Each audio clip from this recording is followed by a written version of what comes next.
The taxi stopped at the Iron Gate just before 2:30 in the afternoon, and for a long moment I did not move. I sat in the back seat with my hands folded in my lap, a single carry-on bag at my feet, and I looked through the window at the house I had not seen in 20 years. It was exactly as I remembered it, and nothing like I remembered it at the same time. The stonework had darkened with weather and age. The climbing roses I planted along the eastern wall had gone wild, unpruned and sprawling, reaching toward the upper windows in a way no one had thought to stop. The fountain in the front court had been turned off. It sat dry and pale as a bowl of old chalk. But the house itself, Ashford House, the house my own mother left to me, the house I spent 11 years restoring, room by room, on a schoolteacher's salary and then a paralegal salary and then finally on the salary of a woman who had learned to make something from very little, the house was still standing. Still grand. Still mine, in every way that mattered. Though no one inside it knew that. Not yet. If this story has already started to find its way under your skin, hit that like button and subscribe to Sarah Mitchell, and drop a comment telling me where in the world you're watching from. She always said the ones who stay quiet longest know the most. Let's see if that's true. I paid the driver. I thanked him. I picked up my bag and I walked through the side gate, the small iron one near the kitchen garden, the one I had always used, and I followed the path around to the back of the house the way I used to do when Diana was small, when we would come home from school with our shoes muddy and our hands full of things we had found along the road. That was how I first saw her. My daughter, Diana. 43 years old. On her knees on the kitchen floor. She had a cloth in her hand and a bucket of grey water beside her, and she was scrubbing the grout between the flagstones in a slow, methodical arc, leaning into the work with her shoulders. She was wearing an apron over clothes that had seen too many washings. Her hair, which had always been thick and dark and something I was proud of, was pulled back in a way that seemed less like a choice and more like a defeat. She did not hear me come in. I stood in the doorway for a long moment and I watched my daughter clean the floor of her own house. And then, very quietly, because I had learned in 20 years of keeping everything inside to be very quiet, I set down my bag. I sat at the kitchen table. I folded my hands. And I waited. Diana looked up and saw me and her face did something I will not easily describe. There was shock first, the kind that makes a person absolutely still, like an animal that cannot yet decide whether to run. And then something else. Something that lived between grief and anger and relief, all pressed together into an expression no daughter should have to produce for her own mother. Mama. Her voice was the voice of a child, though she was not a child. I heard 43 years of being alone in it. Hello, Diana, I said. She got to her feet. She stood there with the cloth still in her hand, and she did not come to me and I did not go to her, not yet, because there are moments in a life when the distance between two people must be acknowledged before it can be crossed. We had 20 years of distance. We were not going to simply erase it in the kitchen doorway. You should have called, she said. I wrote, I replied. I always wrote. Something shifted in her face at that. A tightening. Then she looked away. I know, she said, and her voice had gone flat in the way that voices go flat when a person is saying one thing and meaning another. She turned to the sink and wrung out the cloth and hung it over the tap with the precision of someone who has been trained to leave no trace of disorder. Who else is in the house? I asked. Richard is at the office. His mother is in the drawing room. She glanced at the clock above the stove, an old clock, one I remembered, one that had belonged to my own mother before me. She'll want tea at 3. Does she make it herself? Diana did not answer. That was my answer. I had not seen Patricia Mercer in 22 years, not since the wedding, a wedding I had not been asked to help plan, a wedding I had flown back for at great expense only to be seated at the far end of the table near the kitchen, beside a second cousin of Richard's whose name I never learned. Patricia had stood at the reception with her hand on Richard's arm and she had looked at me across the room in the way that certain women look at things that have outlived their usefulness. She had not changed in the ways that matter. I found her in the drawing room at 3. She was in the large chair by the window, my chair, the wingback I had reupholstered in 1987 with fabric I brought back from a trip to Portugal, and she had her feet up on the ottoman and a novel open on her lap and the general air of a person in their own home. Which is precisely the problem. She looked up when I entered and she did not stand. She did not smile. She simply looked at me with the particular expression of someone who has decided in advance to be unimpressed. "Nora," she said. "Diana mentioned you might be coming." "Did she?" I listened to all of it. I was getting reacquainted. At 1:30 in the morning I heard voices from the floor below. They were not raised. They were not angry. They were the voices of two people who had long since stopped needing to shout to make the other one feel small. Richard's voice, low and flat, the particular flatness of a man delivering a verdict. Diana's voice, quieter, with that quality of compression in it, the quality of a person who has learned to take up less space. I could not make out the words. I did not try. I simply registered that at 1:30 in the morning, my daughter was being spoken to in a way that required her to compress herself. I lay there and I made a note of it. In my experience, and I had 31 years of experience in rooms where the law was made and argued and applied and circumvented, the most important thing a person can do when they first encounter a situation they intend to correct is to observe it completely before they move. You cannot challenge what you do not fully understand. You cannot dismantle what you have not mapped. Patience, in these situations, is not passivity. It is preparation. I had been preparing, in one form or another, for 20 years. The following morning I woke at 5:30, which is when I have always woken, and I went downstairs before anyone else was moving and I made tea in the kitchen and I sat at the table and I looked at the room. It was changed and unchanged in the same way the outside of the house was changed and unchanged. The bones were the same proportions, the same flagstone floor, the same window over the sink that I had always loved because it looks east and catches the early light.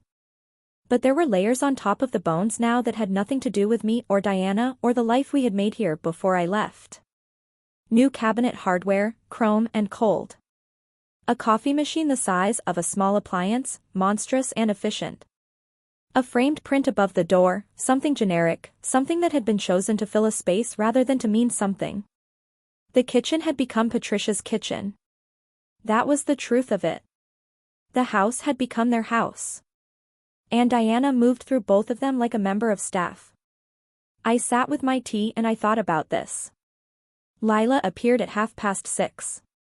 She stopped in the doorway when she saw me and then she came in and sat at the table across from me without being asked, without ceremony, in the way that children sit when they have decided to trust someone.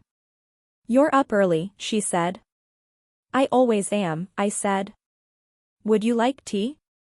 "Yes, please." I made her tea. I put 2 sugars in it, and she looked at me strangely. "How did you know I take 2? "Your mother always took 2, I said. "At your age." Something moved across her face. Something careful and young and hurt. "She drinks it black now," she said. "Gran Patricia says sugar is self-indulgence." Gran Patricia. I absorbed this information. I filed it. We drank our tea in companionable silence for a few minutes, and then Lila said, without looking up from her cup, "She works very hard, you know." "Mom." "I can see that," I said.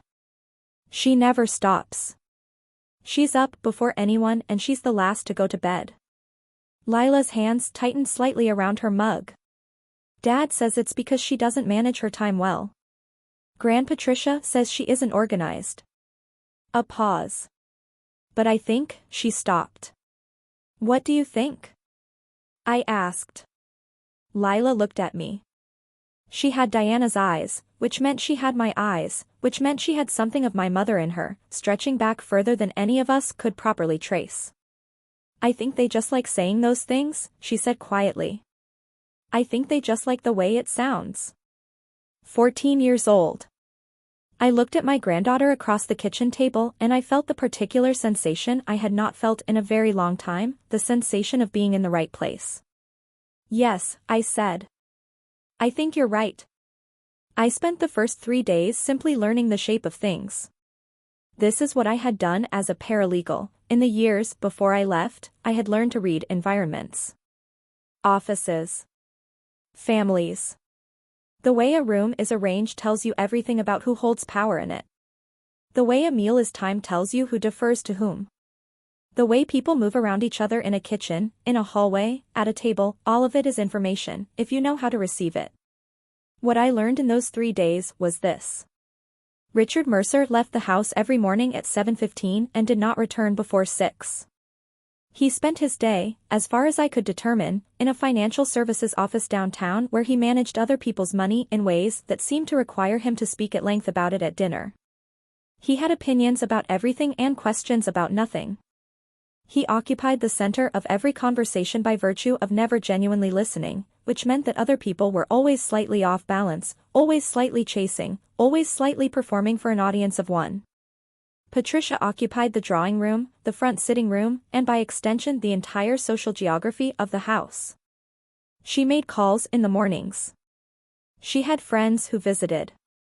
She sat at the good table in the dining room for lunch, the dining room, every day, for lunch alone, with a cloth napkin and a water glass that Diana filled, and she read and she watched and she passed judgment on the household in the particular way of a woman who has never had to justify her judgments.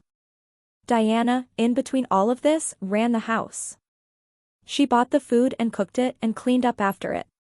She managed the household accounts, or at least she managed what she was given to manage, which was a small allowance Richard deposited monthly into a joint account he monitored. She answered the door and the phone. She organized the calendar, Richard's calendar, Patricia's social engagements. She drove Lila to school and collected her in the afternoon. She did all of this without assistance, without acknowledgement, and mostly without complaint, in the particular way of a woman who has been made to believe, over a long enough period of time, that this is simply what she is for. I watched all of this. I kept my face pleasant. I said little at meals. I made myself useful in small ways, helping Lila with her history homework in the evenings, keeping out of Patricia's sightlines during the day, making tea at times when no one had asked for it but everyone accepted. I was invisible in the way I needed to be invisible. And while I was invisible, I was thinking. On the 4th morning, Diana found me in the library. The library had been my mother's room first, then mine. It still had the same shelves, the same smell of old paper and the particular kind of quiet that rooms full of books have, a cushioned quiet that makes the outside world seem far away. Diana came in to dust, she dusted every room, every morning, in rotation, and she stopped when she found me sitting at the desk with a cup of tea and what she could see was a folder of papers. She looked at the folder. Then at me. "What is that?" she asked. "Just something I've been going over," I said. I closed the folder. I set my hand flat on top of it. "Come and sit." She sat in the chair across from me, the good chair, the leather one that had been there since before she was born, and she sat the way she had learned to sit in her own house, upright, careful, as if she were a visitor. "You dust every room?" I asked. "Every morning," she said. "Is there someone who helps?" A pause.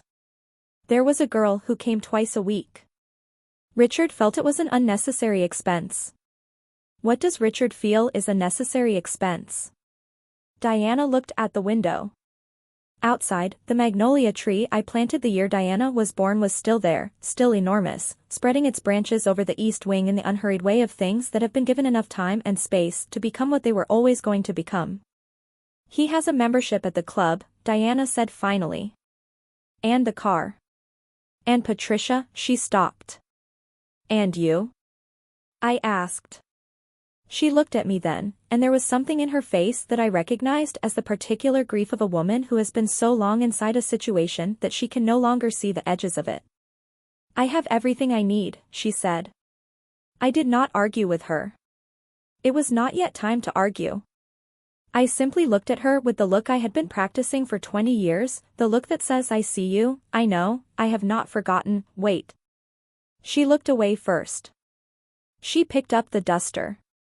She crossed to the shelves and she began, carefully, to dust the spines of the books. I watched her and I thought about the papers in the folder on the desk, which were not papers I had brought with me.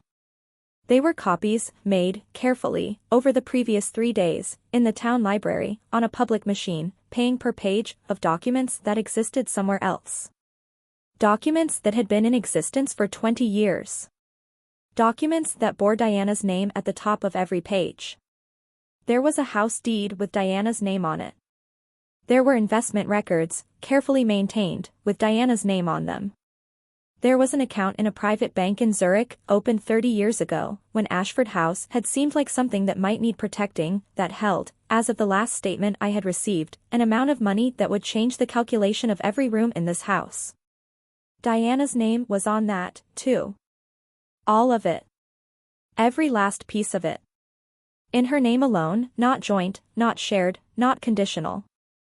Her name, on everything that mattered, held quietly and without ceremony for the full 20 years I had been away by the one lawyer in the city I had trusted completely. A woman named Claire Okafor, who had been my colleague for 11 years before I left and who had sent me statements and updates twice a year and who had never, not once, mentioned any of it to anyone Diana might have encountered.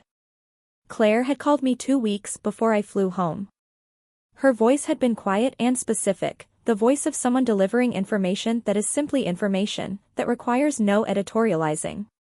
The property taxes are current, she had said. The investments are in a good position. The account is healthy. And Nora, a pause, I've seen some things from the other side of this that concern me. When you get here, come to me first. Before you do anything else. I had come to Claire first. I always kept my word. What Claire had told me, in her office on the 3rd floor of a building on the high street, with a cup of tea between us and the sound of the city below, was this: Richard Mercer had, on 3 separate occasions in the past 5 years, attempted to have the deed to Ashford House transferred out of Diana's sole name and into a joint arrangement. On all 3 occasions, Claire had declined on Diana's behalf, citing a clause in my original arrangement that required my written consent for any modification. Richard had not known about the clause. He had not known about me. He had assumed the house was his. He had been wrong about that for 20 years. I sat in the library with my hand on the folder and I listened to my daughter dust the books that had been mine before they were hers, and I thought about the particular patience required to hold a secret for a very long time. The patience of a person who knows that the right moment is not the first moment. Who knows that a thing done too early is a thing done wrong. I thought about the way Diana had said I have everything I need, with the particular flatness of a woman who has forgotten what she actually needs, because forgetting is easier than knowing. I thought about Lila, who drinks her tea with 2 sugars when no one is watching. I thought about 20 years. And I thought, not yet. But soon. On the 5th evening, Richard came home at his usual time and went upstairs to change before dinner. He always changed before dinner, a ritual I had come to understand as a performance of leisure, of a man arriving home from important things to rest in the space he believed he owned, and Patricia was in the sitting room with her novel, and Lila was at the kitchen table with her history book, and Diana was at the stove. I came to stand in the kitchen doorway and I watched my daughter cook. She did not know I was there. She was moving through the kitchen with the efficient precision of someone who has cooked this meal many times before, her movements economical and automatic, and there was something in the set of her shoulders, something hunched and inward and slightly braced, that I recognized as the posture of a person who expects to be corrected. I had not come home to correct her. I had come home to correct everything else. I stepped back from the doorway before she could see me. I went to the east bedroom. I sat on the narrow bed. I opened my phone and I found the number I had not yet called, because I had not yet been ready. I called Claire Okafor. She answered on the 2nd ring.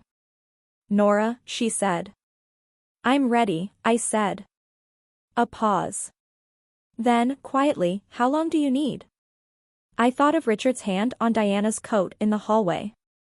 I thought of Patricia's chair by the window. I thought of my granddaughter sitting very straight and very still at the dinner table, holding herself carefully, learning too young to take up less space. Not long, I said. A week, maybe 2. I need to understand the full shape of it before I move. Understood, Claire said. When you're ready, we'll do it the right way. We'll do it the only way, I said. All at once. No warning. I hung up. I sat in the room that was not mine, in the house that was mine, and outside the window the magnolia tree moved in the evening air, slow and inevitable and very large, the way things get when you give them time enough to grow. I had given it 20 years. I could give it 2 more weeks. If this story has found you, make sure to subscribe and turn on notifications so you never miss a new story from Sarah Mitchell. The best ones are still coming, and the people who watch to the end are exactly the ones who need to hear them. The second week settled into the house like weather. A particular kind of weather, the still, pressurized kind that comes before something large, before a change that has been building quietly for so long that when it finally arrives, people will say they did not see it coming, even though every sign was there. I saw it coming. I had been watching it arrive for 20 years. I kept to my routine. Early mornings in the kitchen with Lila, who had taken to finding me there as reliably as she found the sun coming through the east window. She was a precise child, careful with her words in the way children are careful when they have learned that words have consequences. She did not ask me again where I had gone for 20 years, because I had promised to tell her and she trusted that I would keep that promise. Instead, she talked to me about her history coursework. She was studying post-war reconstruction, the rebuilding of things after destruction, and she asked me questions with the genuine curiosity of someone who has not yet been told which questions are appropriate. I answered all of them. Fully, honestly, without the editing that adults perform on information they give to young people. Lila received this without surprise, which told me she was accustomed to being underestimated and had developed her own private accounting of what she actually knew. She reminded me of Diana at that age. She reminded me, more uncomfortably, of myself. One morning, the 9th morning, I believe, counting from my arrival, she came into the kitchen at her usual time and she was quiet in a different way than usual. Not the companionable quiet of someone comfortable with silence, but the taut quiet of someone holding something in. I made her tea. 2 sugars. I set it in front of her and I sat down and I waited. She wrapped both hands around the mug. She looked at it. Then she said, without preamble, without looking up, "Dad told Mom last night that you need to leave." I set down my own cup very carefully. Did he? He said having you here is destabilizing. That's the word he used. Destabilizing. She looked up at me then, and her face was young and furious in the particular way of someone who has just learned the word for something they have always felt. He said Grand Patricia finds you unsettling. Does she? I said. He said you don't contribute and you make the household dynamic uncomfortable. A pause. I wrote it down. After. Because I wanted to remember exactly what he said. She reached into the pocket of her school uniform and produced a small folded piece of paper, which she smoothed on the table between us with the deliberateness of someone presenting evidence. He also said you'd probably just take whatever Mom gave you and go back to wherever you came from, because that's what you did before. I looked at the piece of paper. At Lila's careful handwriting, the letters round and precise, 14 years old and already keeping records. Thank you, I said, for telling me. Mom didn't say anything, Lila added. When he said all that. She just said she'd speak to you. She looked at me steadily. Will you go? I thought about Claire Okafor's voice on the phone. I thought about the folder of documents in the east bedroom, which I had moved to a more secure location 3 days after my arrival, not because I expected Richard to search my things, but because I had learned, over 31 years of working in legal environments, that the careful management of documents is never wasted effort. I thought about the deed with Diana's name on it, which had been lodged with the county land registry in Diana's name alone, which had been Diana's alone from the moment my own mother signed it over to me and I signed it forward to her, skipping a generation in the way that certain things are best passed, not directly, but with space between, with time, with the protection that distance provides. I thought about Richard Mercer saying, casually, in the dark of the room below mine, the word destabilizing. He was not wrong. I was destabilizing. That was precisely what I had come home to do. No, I said to Lila. I won't go. She let out a breath. She had been holding it. Then she picked up her tea and she drank it and she said nothing more, and between us the piece of paper sat on the table with its careful record of careless words, and outside the window the magnolia tree was enormous and still and going nowhere. Diana came to me that afternoon. She knocked on the east bedroom door, which she had never done before. She had simply opened it each morning to leave fresh towels, and the knock itself told me something. It told me she was apologizing in advance for what she was about to say. I opened the door. I stepped back to let her in. She came inside and stood in the center of the room and she looked at everything except me. "Richard feels," she began, and stopped. She started again. "We feel it might be better," she stopped again. I sat on the edge of the bed. I folded my hands. I waited. Diana pressed her mouth together. In this light, in this room, she looked exactly as she had looked at 23, before I left, when she was a young woman with the whole weight of her future in front of her and no particular reason yet to hunch beneath it. There was still that person inside her. I could see her, held inside Diana like a letter inside an envelope that had been pressed shut for a very long time. "He thinks it might be better if you found somewhere else to stay," Diana said. "While you're in the area. There are good ghost houses in the village. I've looked at a few of them online and they're quite reasonable, Anne." "Diana," I said. She stopped. "Sit down," I said. She sat. She chose the chair by the window, perching on the edge of it in the exact posture I had observed at the dinner table, upright, careful, guest-like, as though the furniture might revoke her permission at any moment. "Can I ask you something?" I said. She looked at me. "When Richard uses the word we," I said, "what does he mean by it?" A pause. "I don't understand." "We feel. We think. We've decided." I kept my voice level, genuinely curious, not accusing. "When he says these things, does it feel to you as though your view is represented? As though the we is actually two people?" Diana's hands tightened in her lap. She looked at the window. Outside, a car passed on the road at the end of the long drive, a brief flash of movement through the trees. "He has a strong sense of what's best for the household," she said finally. "He does," I agreed. "And do you?" She looked at me then, quickly, with something startled in it. As if the question were unexpected. As if the idea of having a sense of what's best for the household were somehow a thing that required startling at. I let the silence sit. I had learned, in offices, in proceedings, in 31 years of watching arguments made and unmade, that silence after a question is more valuable than any answer you can offer. Silence gives a person room to hear what they have just said. Room to notice the shape of it. Diana heard it. I could see the moment she heard it, a small, subtle shift in her expression, something that moved behind her eyes like weather behind glass. She looked down at her hands. "He's very decisive," she said quietly. "Yes," I said. "He says I'm not good with decisions. That I overthink." "And do you find that to be true?" A long pause. Then, so quietly I almost missed it, "I used to make decisions all the time. Before.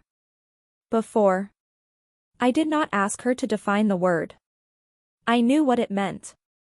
It meant the space of time before Richard, before Patricia, before the slow and patient work of convincing a woman that her judgment is a liability rather than a strength." "I know," I said. She looked up at me. Her eyes were wet, not quite crying, the particular state of someone holding tears back through long practice. "You should probably go, Mama," she said. "It'll be easier." It'll just be easier." "I'm not going," I said. "He'll make things difficult." "Yes," I said. "He probably will." I looked at her steadily. "Diana, I want to tell you something. And I want you to listen to it without arguing, just listen, and then you can do whatever you need to do with it." She was very still. "I did not come back after 20 years to stay in a guest house in the village," I said. "I did not come back after 20 years to be a guest. This is your house. And there are things about this house, about your situation, that you do not know. that I have kept from you, for reasons that made sense at the time and that I will explain to you fully very soon, when the moment is right. I paused. I am asking you to trust me for a little while longer. Can you do that? Diana looked at me for a long time.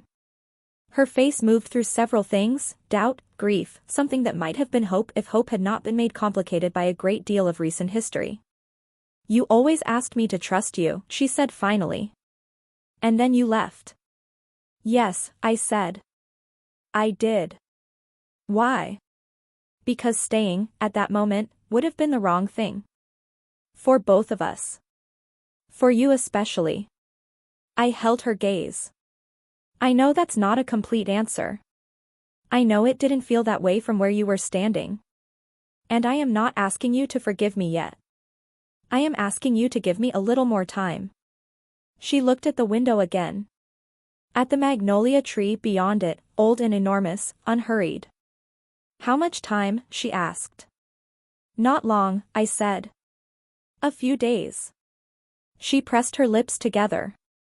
She stood up.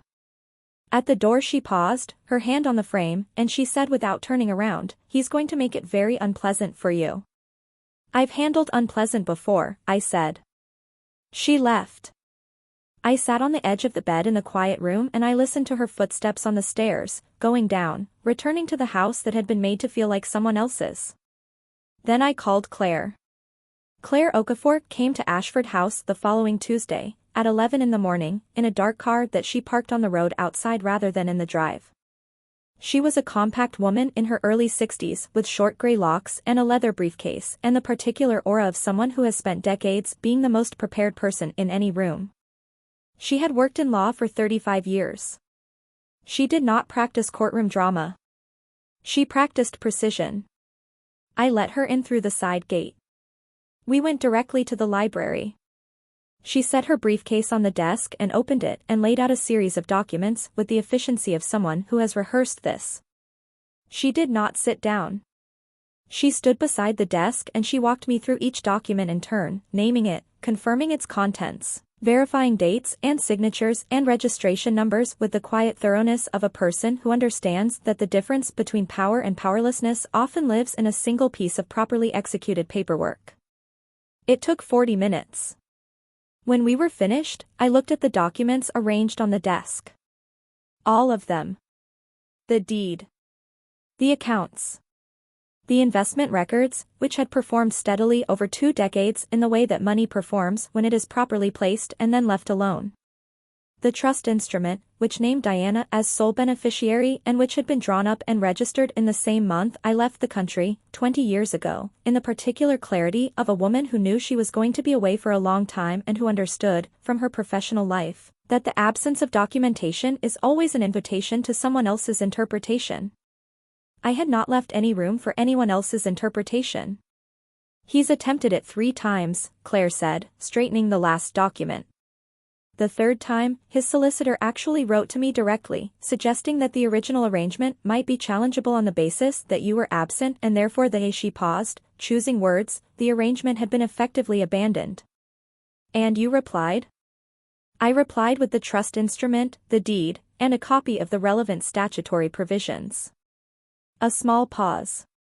His solicitor did not write again. I looked at the documents. "And Diana knows none of this." "Diana knows none of this," Claire confirmed. "Per your instruction." I had considered, many times over 20 years, whether keeping it from Diana was the right decision. I had reconsidered it every time she sent a letter, careful, brief letters that said very little but between whose lines a great deal was visible, if you had the patience to read them that way.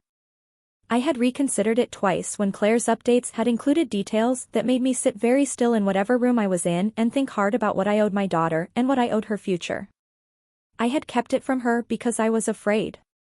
Not of Richard, not of what he might do. I had assessed Richard Mercer within 48 hours of arriving in this house and I had concluded that he was exactly what he appeared to be, a man of surface competence and foundational cowardice. The kind of person who operates without opposition and collapses in the presence of a properly prepared one. I had been afraid, instead, of what the knowledge might do to Diana while she was still inside it. Knowledge is only power when you are in a position to use it. Knowledge that arrives before you are ready to act on it simply adds to the weight of what you are already carrying.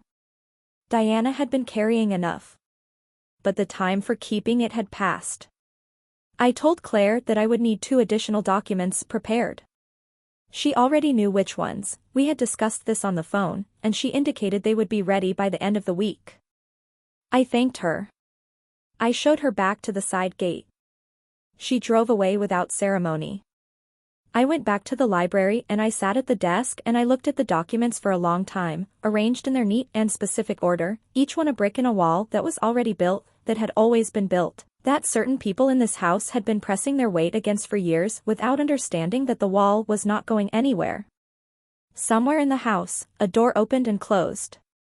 Then footsteps in the hallway, heavier than Diana's, purposeful, directed. Richard Mercer opened the library door without knocking. He looked at me at the desk and he looked at the papers arranged across it and something happened in his face, a tightening, a calculation. "I didn't know you were using the library," he said. "I often do," I said. "In the mornings." He looked at the papers again. He was too far away to read them, and I had arranged them in an order that revealed nothing at this distance except that they were official looking, which was itself a kind of information. "Who was that?" he asked. "The woman who came this morning." "An old colleague," I said pleasantly. "We were catching up." He looked at me with the look of a man who suspects he is being managed and cannot identify the mechanism. It is a look I recognized from years of watching people in proceedings realize, too late, that the situation they believed they controlled had been structured by someone else entirely. "Diana mentioned I'd spoken to her," he said. "About the arrangement here." "She did mention it," I said. "I want to be clear," he said, "that it's nothing personal. It's simply a matter of what works for the household. We have a particular dynamic here that functions well when—" "Richard," I said. He stopped. "I'm going to stop you there," I said, "because I want to be respectful of your time." I folded my hands on the desk. I did not raise my voice. I kept my expression precisely as pleasant as it had been since I arrived. "I am not going to a guest house. I am not going anywhere. There are things about this house and about Diana's circumstances that are going to become apparent to you very soon, and I think when they do, you'll understand why I've felt it was important to be here." I paused. I want to be very clear that none of what's coming is intended to be adversarial. It's simply a matter of getting certain facts onto the table that have, for various reasons, been off it for quite a long time. Richard looked at me. His jaw was set in the way jaws set when a man is deciding whether to be angry or whether to be strategic, and I could see the calculation happening in real time. He was a man who understood leverage, or believed he did. He was trying to locate mine. He could not locate it. Because he did not know it existed. "I see," he said finally. "Good," I said. "I thought you would." He left. He did not close the door behind him, which was a kind of response. I turned back to the desk. I began, very carefully, to think about how to tell my daughter the truth. The difficulty of telling someone the truth, when the truth has been held for a very long time, is not the telling itself. It is the timing. The truth, like medicine, can be the right remedy administered at the wrong moment, and the result in both cases is damage rather than cure. I needed Diana to be in a position to receive what I was going to tell her. I needed her to be, if not fully ready, at least not in the middle of something else. I needed her to have space around her, physical space, temporal space, the kind of space in which a large piece of information can land without causing immediate collapse. I watched her for 2 more days with this in mind. I watched her move through the house with her compressed efficiency, her careful invisibility, her practiced anticipation of other people's needs. I watched her at the dinner table, where she ate last and said least and refilled glasses that were not yet empty. I watched her in the evenings, after the washing up, when she sat for 20 minutes with a cup of tea at the kitchen table before Patricia called from the other room for something, always precisely at the moment Diana had sat down, and Diana rose and went without complaint, Without expression, with the particular blankness of someone who has learned not to let their face record what their body feels. I watched Lila watch her mother. On the Thursday evening, Richard went to his club for dinner, an event that happened every other week and that emptied the house of a particular pressure. Patricia retired early with a headache. Lila did her homework at the kitchen table, and Diana washed up, and there was a quiet in the house that felt, for the first time since my arrival, like genuine quiet rather than the managed stillness of a household performing calm. When Lila went upstairs, and the kitchen was clean, and Diana had finally sat down with her tea, I sat across from her. She looked tired. Not the tired of physical exertion, though there was that too, but the deeper tired of a person who has been tired for a very long time and has stopped noticing it the way you stop noticing the sound of a motorway when you live near enough to it. "I need to tell you some things," I said. She looked up. "Some of them are going to be hard to hear," I said. "Not because they are bad. Because they are large. And because I should have told you some of them sooner." I paused. "I want you to let me get through all of it before you respond. Can you do that?" A pause. Then she nodded. I told her about the deed first. I told her clearly, simply, without decoration, the house, Ashford House, had been in her name alone since the month before I left the country. Not joint. Not shared. Not subject to any other person's claim or interference. In her name, in its entirety, held by Claire Okafor in trust until such time as the arrangements I had made were fully settled. Diana went very still. I told her about the account. The investment account, the one Claire had managed for 20 years, the one whose balance reflected 2 decades of careful compounding and the particular patience of money that is left alone to do what money does when it is properly placed. I told her the number. I said it clearly, without softening it, because softening a number is a form of disrespect and Diana deserved the actual figure. She made a sound I could not quite name. Not a word. Something before words. I told her about Richard's attempts to have the deed changed. All 3 of them. Dates, details, the letters between solicitors, Claire's responses, the clause that had blocked every attempt. I told her without anger, without editorial, simply as a sequence of events that had occurred and that she had a right to know had occurred. The kitchen was very quiet. Outside, the first suggestion of rain moved across the windows, light and intermittent, a sound like breath. Diana looked at her tea. She had not drunk it since I began speaking. "You kept all of this from me," she said. Her voice was careful, controlled. "Testing the edges of something." "Yes," I said. "For 20 years. Yes." "Why?" Not angry yet. Still in the register of someone trying to understand. "Because you were inside it," I said.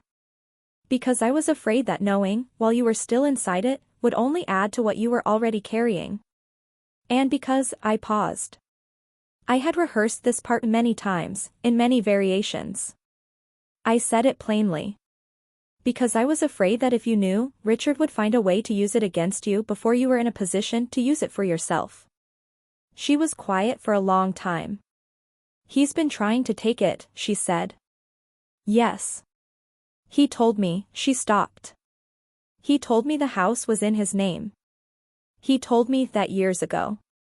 That the arrangement had been settled when we married, that you'd signed things over." She looked up at me. "He showed me a document." I absorbed this. "What kind of document?" "A letter.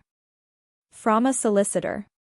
It said that the property had been transferred jointly." Her voice was perfectly level in the way that voices become level when what is behind them is too large for ordinary emotional expression. I believed him.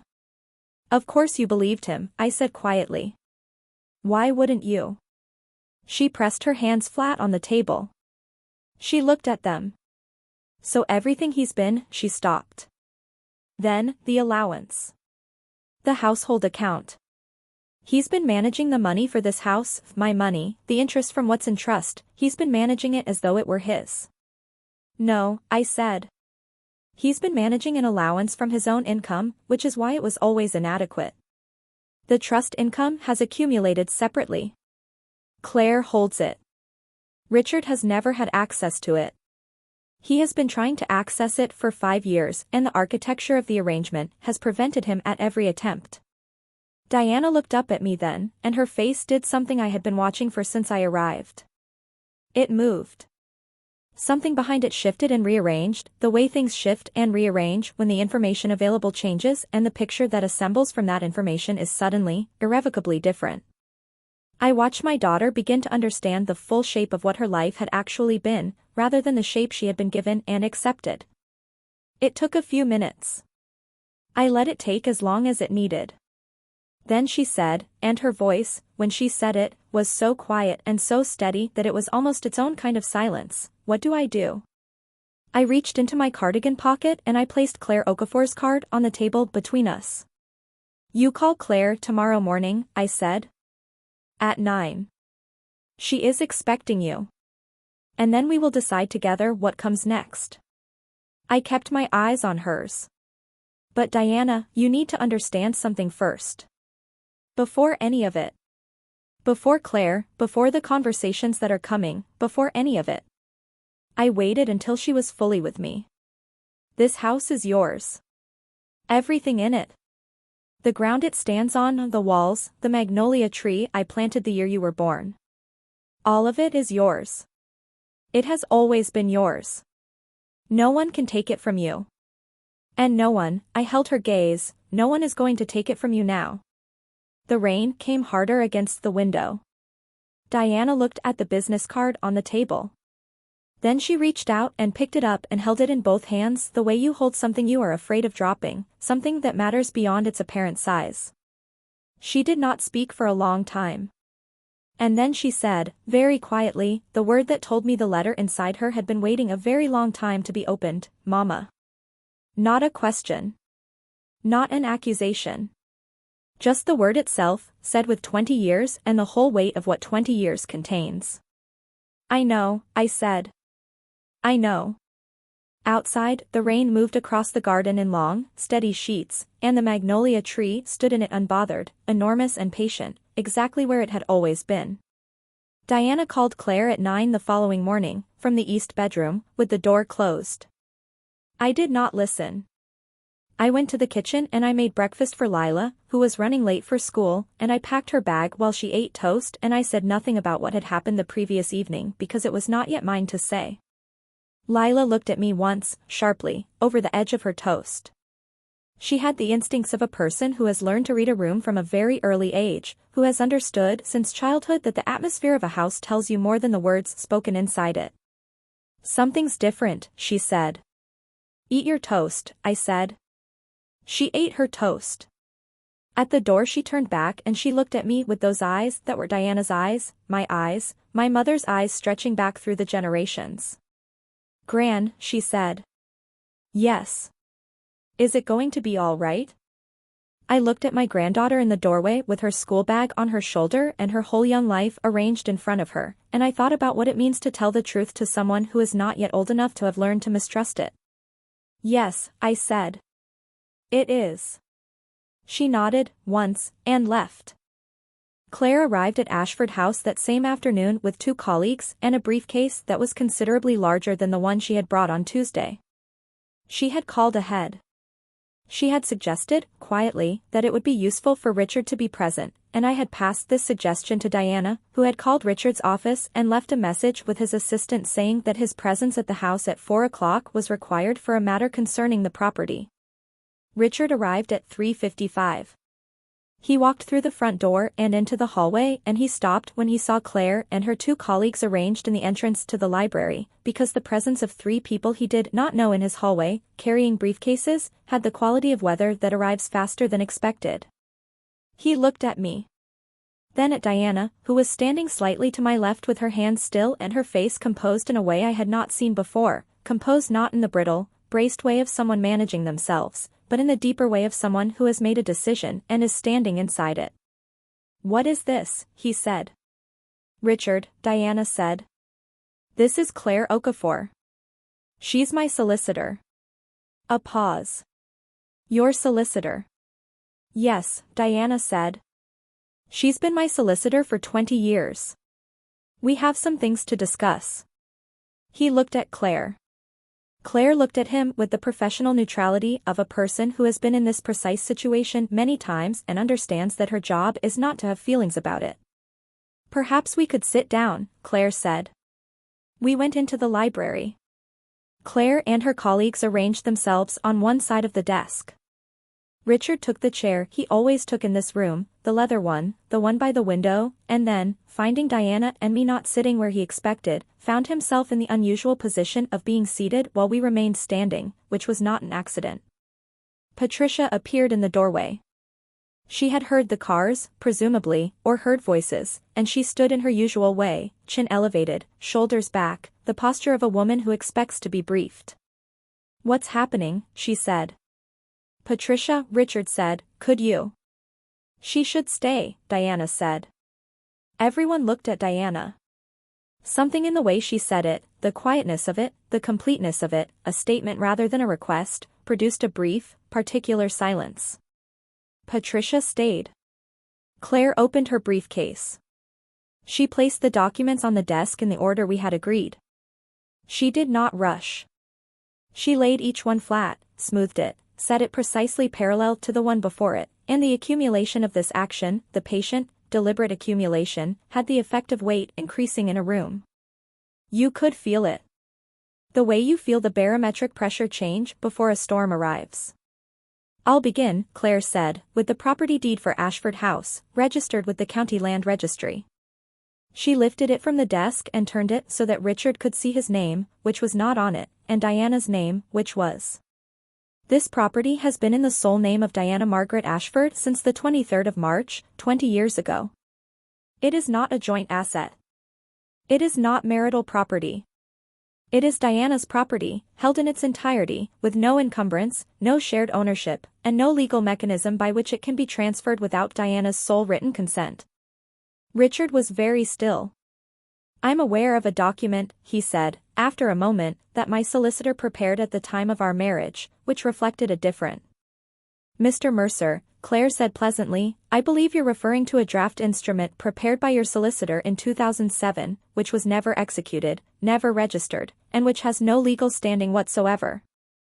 I can provide you with the relevant registry confirmation if you'd like to verify."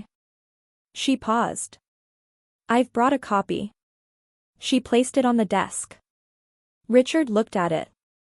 Something was happening in his face that I watched with the detachment of someone who has waited a long time for a specific moment and is now simply observing its arrival. The calculation was still happening, it was always happening, with Richard, but the variables had changed, and a man who has spent years operating on false premises requires a moment to adjust. "There's more," Claire said. She walked him through it in the same order she had walked me through it on Tuesday. The investment account. The trust instrument. The balance, stated clearly, without softening. The record of his 3 attempts to alter the deed arrangement. The letters between his solicitor and Claire's office. The clause that had blocked every attempt. With each document, Patricia's expression changed in ways that were instructive. She had come into this room expecting to be superior to whatever was happening in it.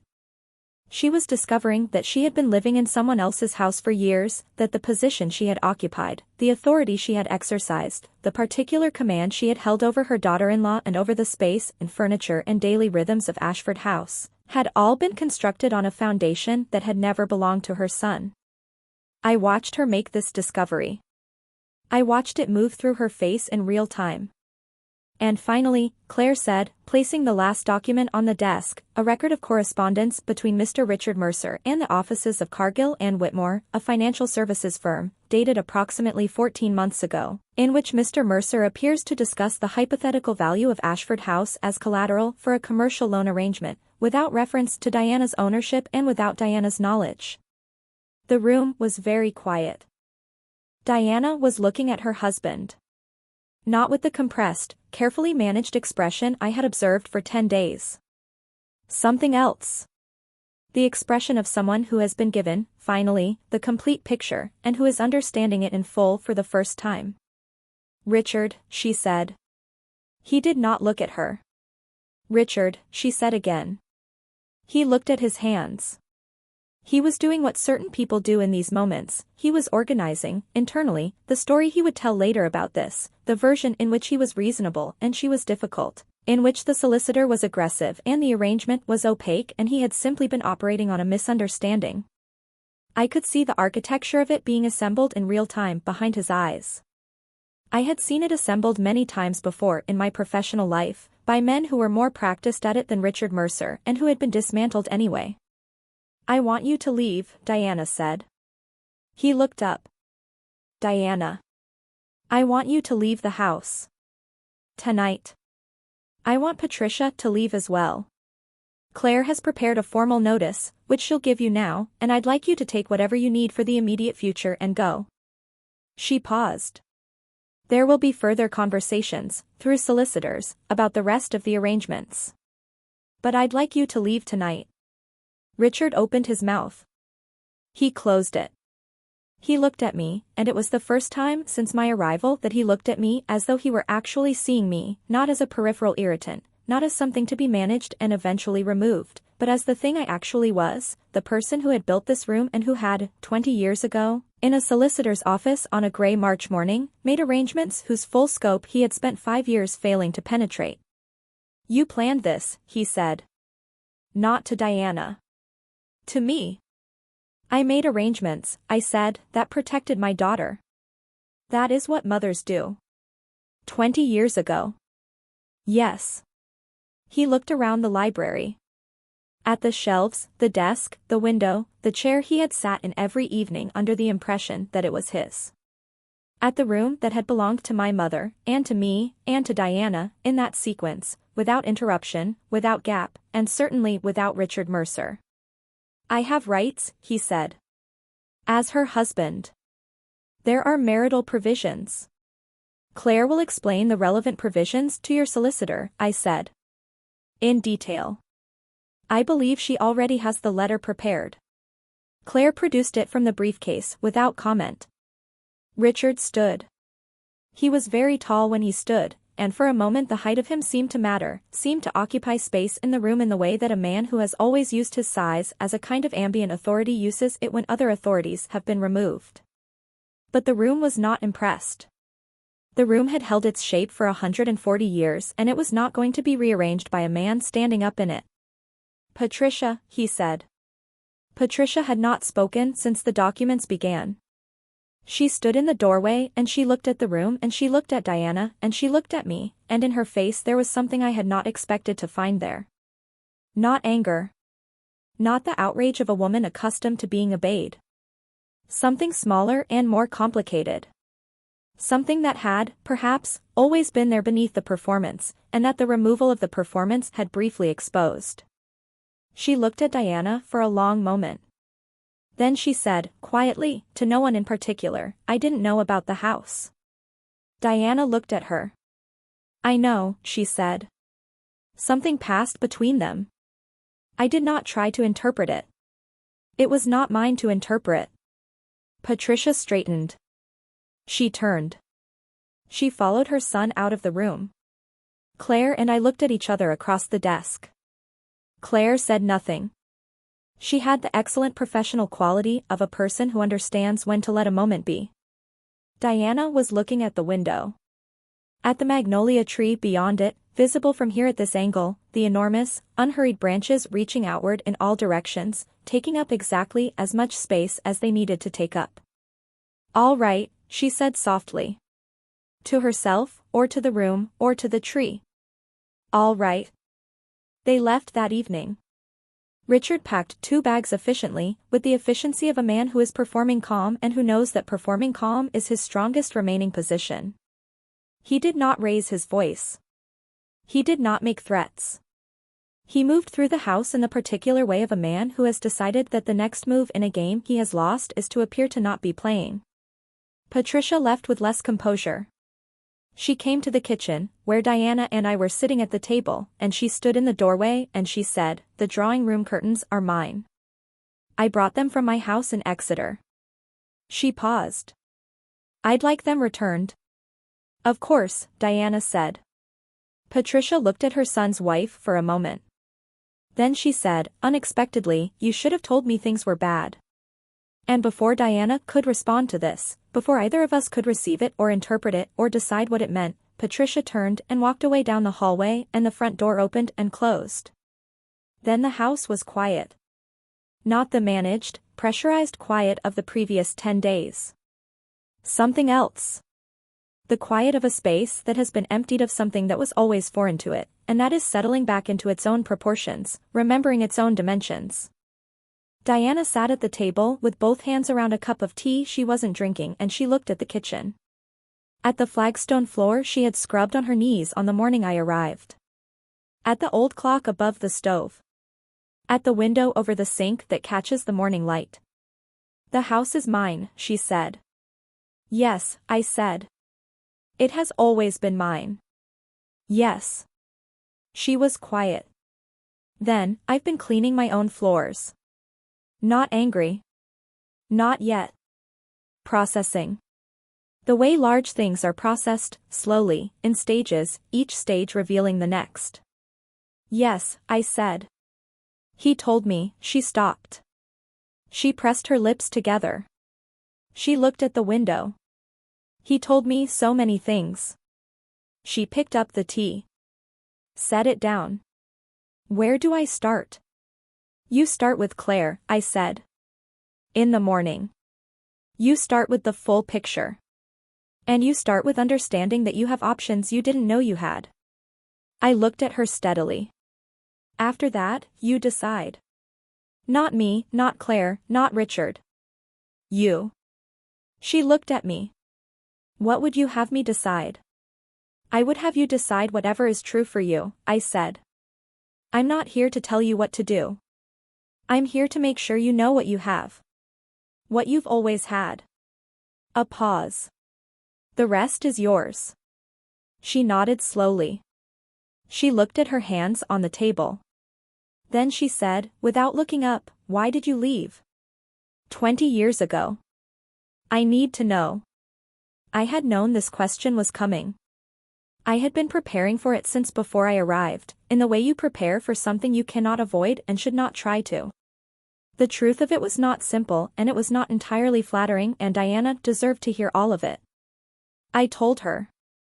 I told her about the year before I left, the year her father died, the year the legal firm where I had worked for 11 years was bought and reorganized and my position with it made redundant. The year I sat in this same kitchen on many evenings with the particular feeling of a woman who has built something carefully over a long period of time and is watching it become insufficient. I told her about the offer from the overseas firm, the paralegal position in Lisbon that had become something larger over the first 2 years, and then something larger again. I told her about the afternoon I sat in an airport and calculated, with the coldness of someone who has learned to think clearly in the absence of good options, whether I could be more useful to her from a distance than I could be in the room. That's not a good reason, Diana said. No, I agreed. It isn't. It was a reason I gave myself because the other reason was harder to say. She looked at me. I was afraid, I said. I was afraid of what I was watching happen to you, with Richard, in those early years. And I was afraid that if I stayed close, I would do something, say something, interfere in some way, that would make it worse. That would give him a reason to separate you from me entirely and use my interference as the justification. I held her gaze. I made a calculation. I decided that distance, and the arrangements I made before I left, would protect you more than my presence would. I may have been wrong. Probably I was wrong. I know it didn't feel like protection. Diana looked at the table. It felt like abandonment, she said. Yes, I said. I know. I needed you here. Yes, I said. I know that too. The silence between us was long and real and not the kind of silence that is comfortable, but the kind that is necessary, that is the right container for what has just been said, and I sat inside it without trying to fill it or soften it because Diana deserved to have the weight of it land fully before I offered her anything else. After a while she reached across the table and she put her hand over mine. She did not say anything else. Neither did I. We sat in the kitchen of her house in the particular quiet of the restored thing, the thing that has been broken and is not yet mended but is at least now broken honestly, in the open, where it can be seen and worked on and given the time it needs. Outside, the magnolia tree stood in the dark. Lila came home from school on Friday afternoon to a house that felt different to her and knew immediately, with the accuracy of someone who has been reading atmospheres since before she had language for it, that something fundamental had changed. She stood in the hallway and she looked at the drawing room, where the curtains were gone from two of the windows, leaving rectangles of pale evening light. She looked at the coat rack, which was missing certain coats. She looked at me, standing in the kitchen doorway. "They're gone," she said. "Yes," I said. She absorbed this. "Mom?" "In the garden," I said. Lila set down her bag and she went through the kitchen and out through the back door and across the lawn to where Diana was standing by the magnolia tree with her hands in her pockets, looking up at the branches. I watched through the window as Lila crossed the grass and came to stand beside her mother, and Diana turned and put her arm around her daughter's shoulders, and they stood like that together for a long time, both of them looking up at the tree. I made tea. I did not go out to them. Some moments are not mine. This was theirs, the two of them, beginning to understand together what their life was going to be now, and what it had always been, underneath. When they came in, Lila's eyes were red, but her face was settled in the particular way of someone who has been crying the good kind of tears, the ones that clear rather than obscure. She sat at the table. She accepted tea. She looked at me. "Gran," she said. "You said you'd tell me where you went." "I did say that," I said. "Will you tell me now?" Diana looked at me from across the table. Something in her face had changed in the past 2 days, something had opened, or perhaps something that had been closed for a long time had simply stopped being closed, and the difference was visible in the way she held herself, the way she occupied her chair, the way she looked at the room as though the room and she had come to an agreement. "Tell her," Diana said quietly. "Tell her everything." So I told Lila where I had gone. I told her about Lisbon and then Madrid and then the years in London and the years in Dublin and the firm I had built in the last decade, small and specific in mine, doing the work I had always done but on my own terms. I told her about the letters I had written to Diana every month for 20 years, the letters that Diana had kept in a box in the wardrobe even during the years when reading them had been complicated by everything else that was happening.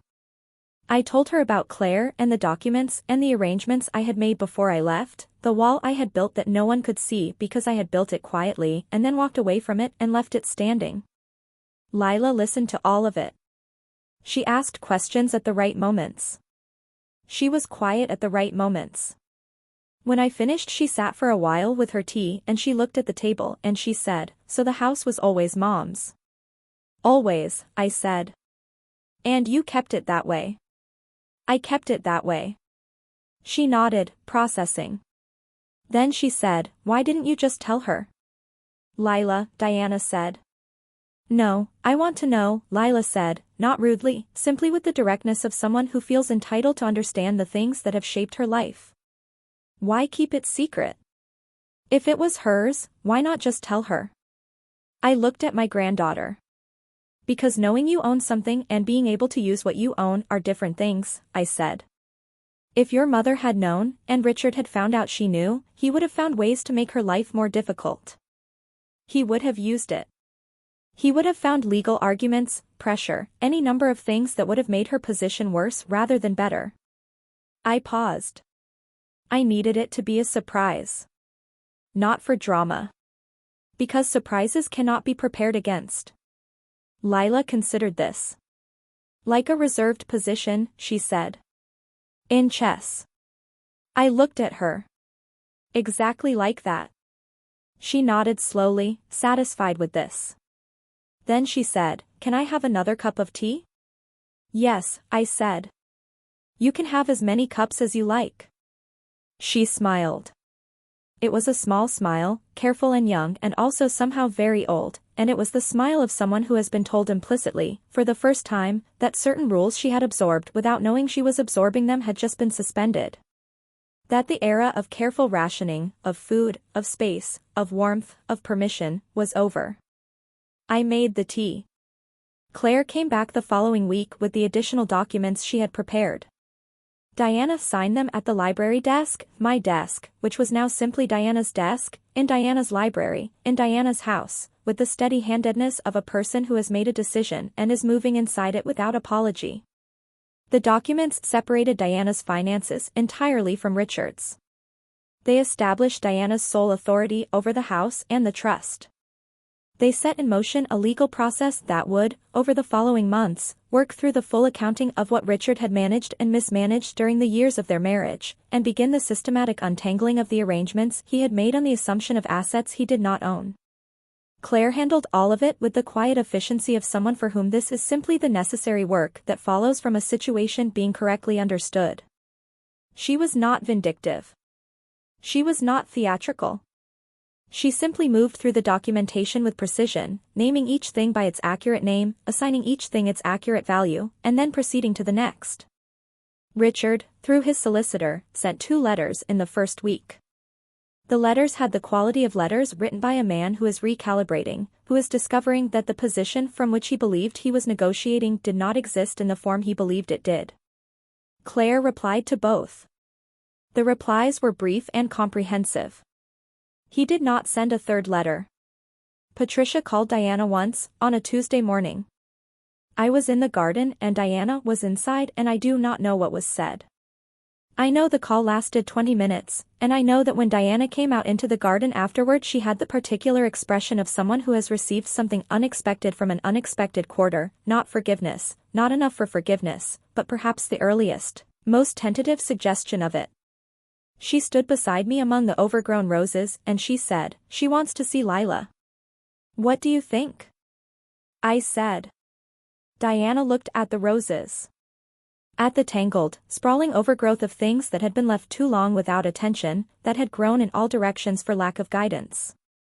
"I think Lila can decide," she said. "She's old enough to decide." This was the first time I had heard Diana say those words about her daughter, and the rightness of them, the simple accurate rightness of them, told me something about where we were. "Yes," I said. "She is." I did not stay at Ashford House indefinitely. I had a life in Dublin, a small firm with 2 colleagues who were managing without me but who were managing better when I was there. I had a flat with east-facing windows and a view of the canal. I had the particular life of a woman who has constructed her own arrangements from the ground up and who values those arrangements in the specific way of someone who has known what it is to have none. I stayed for 2 months. 2 months was, I had decided, the right amount of time. Long enough for the immediate aftermath to settle. Long enough for Diana to find her footing. Long enough for Lila to see clearly what her daily life now looked like and to begin the slow work of unlearning the habits of a household that had required her to be smaller than she was. In those 2 months, I watched my daughter change. Not dramatically, not all at once, in the way of transformations in stories. In the way of actual transformation, which is incremental and often invisible except in retrospect, visible only when you hold the beginning against the end and see the distance traveled. She began to cook differently. This was the first thing I noticed. She still cooked, she was a genuinely good cook, my daughter, she had always been, but she cooked now without the braced quality, without the anxious attention to the clock that told her when someone would want something. She cooked for pleasure, or she cooked for us, or she stopped cooking when she was tired and we had cheese and bread at the kitchen table and called it supper, and no one said anything about it except Lila, who said it was better than roast anyway. She began to sit in the drawing room. To sit in her own drawing room, in the evenings, with a book. She began to use the good chairs without performing the apologetic body language of someone who expects the permission to be revoked.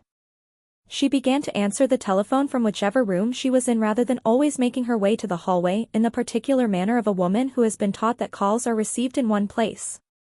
Small things. The kinds of things that are invisible unless you have been watching very carefully for a long time and know what was there before them. One evening I came downstairs and found her at the library desk, writing. Not letters, I had looked, briefly, with the professional habit of noticing what is on a surface when you pass, but what appeared to be notes. A list of some kind. Her handwriting across the page with the quality of someone thinking through something, working something out, giving shape to something that has been formless. I did not ask what it was. It was hers. But she looked up when she heard me in the doorway and she said, without preamble, with something that was not quite a smile but was the thing that happens in a face before a smile, I think I want to go back to work. I looked at her. What kind of work? I don't know yet, she said. I need to find out what's still there. What I still know how to do. She looked at the notes on the desk. I was quite good at things, you know. Before. She said the word the way she had said it before, the same word, but the weight in it was different now, not the weight of loss, but the weight of something that has been located again after a long search. I was quite good at a number of things. You were, I said. You still are. She looked at me for a moment. How do you know? You've been away for 20 years.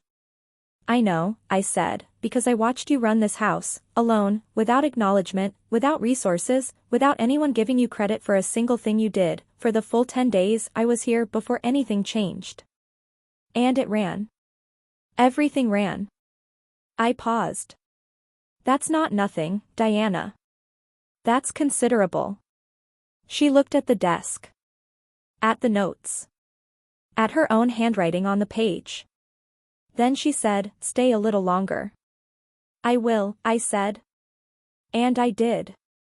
The morning I finally left, Lila got up early to see me off.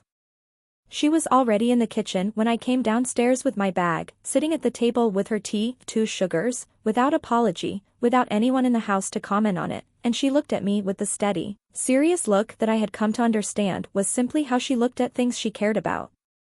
Will you come back, she said. Often, I said. Promise?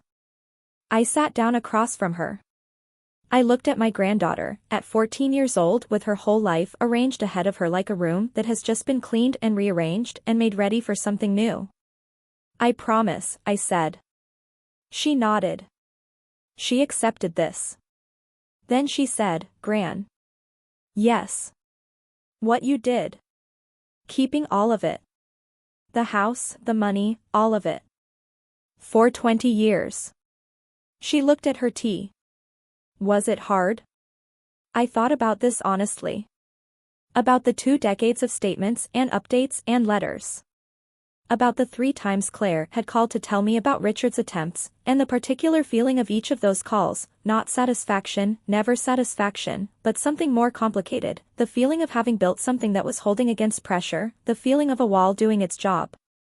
Parts of it, I said. The distance was hard. Not seeing you was hard. Not being here for your mother when she needed me was, I stopped. That was hard. But you did it anyway. Yes. Why? I looked at my granddaughter. At her steady, ancient eyes. Because some things, I said, are worth waiting for. She thought about this. She drank her tea. Then she said, simply, the way young people say the true things because they have not yet learned to make them complicated, I think you were right. Diana came downstairs to see me off at the door. She was wearing good clothes, not the apron, not the worn things. She had her hair down. She looked like herself, the self I had recognized through the closing, all these years, like a letter I had been reading between the lines. We stood at the door and we looked at each other and there was between us the whole complicated history of mothers and daughters, which is never simple and never fully resolved but which can, with time and honesty and the particular patience of people who love each other across distances they did not choose, become something whole. She hugged me. I held her for a long moment. When we stepped back she looked at me and she said, come back soon. I will, I said. And Mama, she said. Yes. Thank you. She looked at the house, at the stonework and the roses and the whole enormous, standing fact of it. For keeping it. It was always yours, I said. I was simply holding it until you were ready. She nodded. She pressed her lips together and she looked at me with the full weight of everything she felt and did not say, and then she smiled, properly, fully, the smile I recognized from before, from decades ago, from the version of her that had always been there waiting. I walked down the path to the car. I did not look back until I reached the gate, and when I did, they were both there. Diana in the doorway with her hand on the frame, standing in her own house, in the easy, unguarded way of someone who is exactly where they belong. Lila on the path behind her, one hand raised. I raised mine. Then I got in the car and I drove away through the village and out onto the road that leads to the motorway and eventually to the airport, and as I drove I thought about 20 years and the things that happen over 20 years when you pay attention, when you make the right arrangements, when you trust that what you have built quietly and without announcement will hold. Ashford House stood behind me in the morning light, enormous and unhurried, going nowhere. The magnolia tree I planted the year Diana was born stood in the garden, vast and patient, its branches reaching in all directions. Some things, when you give them time enough and ground enough and space enough to become what they were always going to become more than you imagined. I had given this one 20 years. It was more than enough. Thank you for staying all the way to the end. The people who finish the whole story are the ones who understand it, and the ones who share it. If this one moved you, the next video on your screen is waiting to do the same. And if you haven't subscribed yet, come back.